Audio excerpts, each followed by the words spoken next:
Hoy os traemos otra de romanos. En concreto os vamos a contar cómo el imperio de los grandes Césares se montó en barco para llegar a cumplir una de sus mayores proezas, conquistar la mitad de una isla que a día de hoy está habitada por un montón de gente que conduce por la derecha. Hoy en Memorias de Pez os contaremos cómo los romanos llegaron a Britania y cuánto les costó avanzar por allí. Para ello, tenemos que hacer un pequeño viajecito a la antigüedad. Por aterrizar en una fecha, estamos hablando de la primera mitad del siglo I.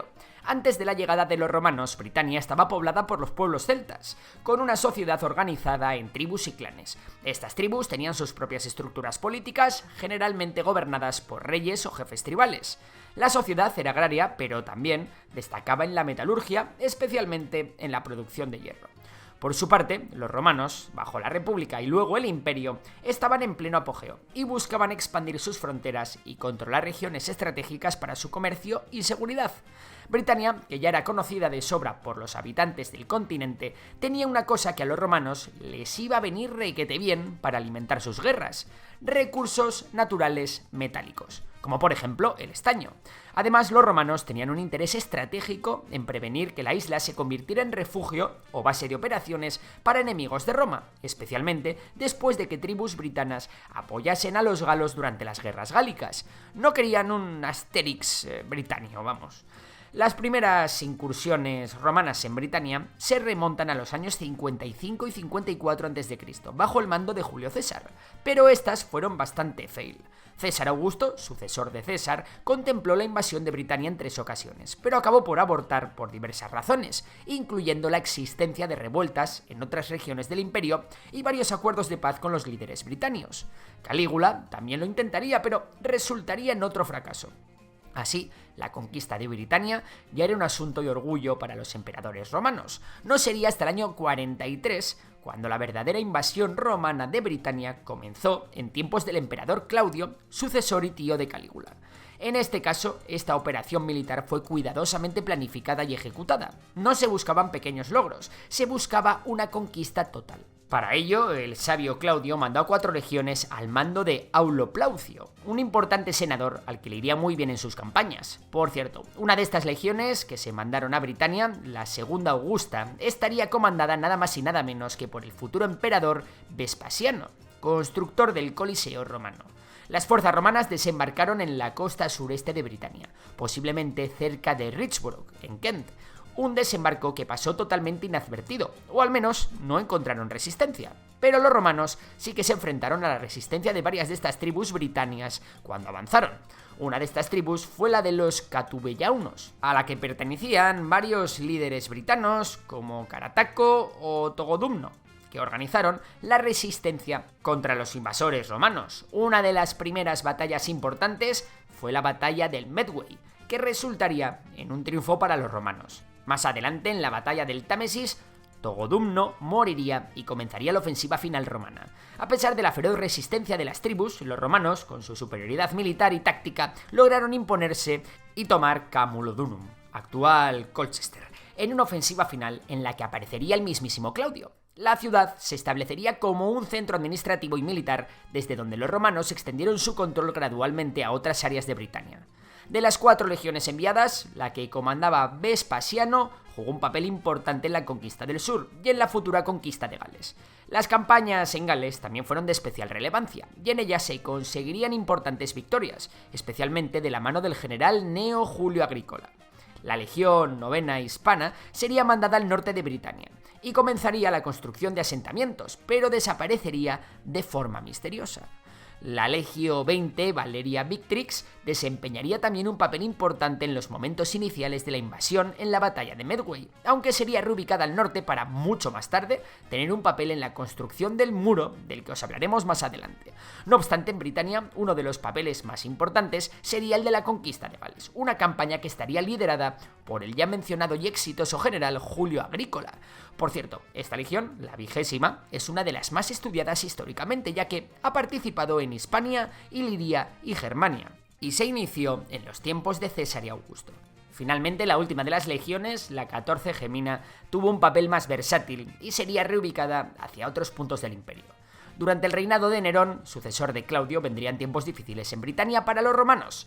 Una de las más famosas resistencias contra la ocupación fue liderada por Boudica, la reina de los Icenos, en el 60 y el 61. Esta rebelión fue provocada por injusticias y abusos cometidos por los romanos, y en ella Boudica y sus seguidores lograron quemar Camulodunum, así como causar estragos en Londinium, la actual Londres, y Verulamium, St. Albans, pero finalmente fueron derrotados por el gobernador romano Suetonio Paulino en la batalla decisiva de Watling Street, una batalla en la que la Legio 14 Gemina se cubriría de gloria, con el ya mencionado Vespasiano y su nueva dinastía Flavia, que entre otras cosas llegó al poder por la gloria que se había conseguido en Britania. Se buscaría la consolidación y fortificación del imperio en la gran isla. Para ello, se comenzó la construcción de carreteras y fuertes, además de promover la romanización, fundando nuevas ciudades y promoviendo la cultura romana. Para ello, las ciudades se colmaron con foros, baños y templos al estilo romano, y se llevó a cabo la promoción del latín como lengua de gobierno y comercio. Estas políticas serían continuadas por los descendientes de la dinastía Flavia, y tras los años, la cultura imperial terminaría por florecer en Britania. Los romanos organizaron Britania en varias provincias, cada una gobernada por un legado, en zonas militarizadas o un procurador en áreas más pacíficas. Eso sí, como siempre, la presencia de las legiones romanas sería lo que garantizaba la estabilidad en las regiones conquistadas, y con ella la presencia de Agrícola estaría asegurada hasta que el emperador Domiciano lo llamaría a Roma y lo reemplazaría por sucesores menos eficaces, que no fueron capaces de continuar con la expansión. A partir de este punto, los romanos comenzaron a fracasar en sus intentos de expansión hacia el norte contra los pueblos que habitaban Escocia. Para que os hagáis una idea, la mayor densidad de campamentos romanos de Europa se encuentra en Escocia, como resultado de las ocasiones en las que el Imperio Romano intentó someter a la belicosa región.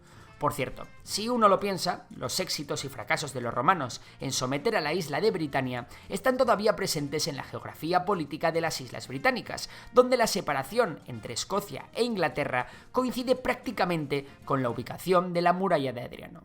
Con la llegada de la dinastía antonina, en la cual el imperio vivió tiempos esplendorosos, los romanos entendieron que la expansión tenía un límite y que el imperio peligraba si no convertían su política militar expansiva en una defensiva. Respecto a Britania, sería Adriano, el emperador viajero por excelencia, el que aplicaría esta tesis. Así, alrededor del año 122, comenzaría el mayor proyecto arquitectónico de los romanos en la isla, la construcción de un enorme muro para protegerse de las incursiones y ataques de las tribus del norte en Escocia, los pictos. Desde luego, este muro también sirvió como un mecanismo de control de bienes y personas y fue utilizado para hacer una mejor gestión de los impuestos. A su vez, el enorme muro, que contaría con más de 100 kilómetros y estaba sembrado de torres de vigilancia, constituía una prueba total del poder romano en la región y recordaba a las tribus del norte quién poseía el control allí. Unos años más tarde, Antonino Pío, sucesor de Adriano, intentaría la construcción de una muralla más al norte, pero las rebeliones de los pictos y las dificultades logísticas impidieron a los romanos llegar más allá del muro de Adriano, en lo que les quedaba de historia. Y así llegamos al siglo III, cuando empezó la gran crisis del imperio. Externamente, las incursiones de pueblos bárbaros, incluyendo pictos, escotos y sajones, aumentaron la presión sobre las defensas romanas en Britania. Estas tribus realizaban frecuentes incursiones en territorio romano, saqueando y causando desestabilización. Un poco lo mismo que sucedía con las tribus germánicas en el continente, vaya.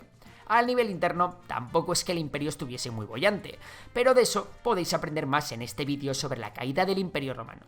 Lo que sí os decimos es que durante este siglo, los romanos vivieron una crisis militar que les llevó a ir reduciendo sus legiones progresivamente y a ir cambiándolas de lugar con la urgencia del momento, como si se tratase de una partida de Risk.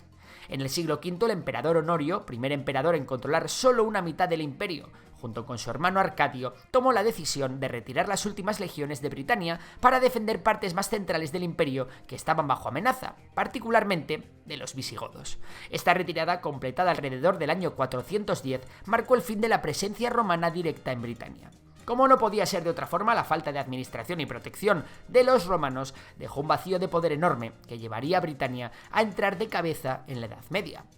Las posteriores invasiones de los anglosajones, que comenzaron en el siglo V, sentaron las futuras bases para la formación de los distintos reinos que se unificarían más adelante para formar Inglaterra. Por cierto, había otra importante isla que estaba poblada por celtas y a la cual sabemos que los romanos llegaron, o al menos comerciaron con sus pobladores. Hablamos de Irlanda. la cual los romanos nunca conquistaron, y la cultura de allí permaneció intacta hasta años más tarde, con la llegada de un tal San Patricio, misionero cristiano, y posteriormente con la llegada de los vikingos. Y bueno, vamos acabando por hoy. Para terminar, como dirían en la vida de Brian, ¿qué hicieron los romanos por los britanios? ¿O por los actuales británicos? Bueno, les dieron baños, como los famosos baños de Bath, que dan nombre a la ciudad, por cierto.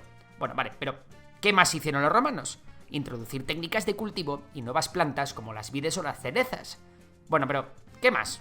Los fundamentos del derecho, el diseño de las ciudades y la introducción de la moneda.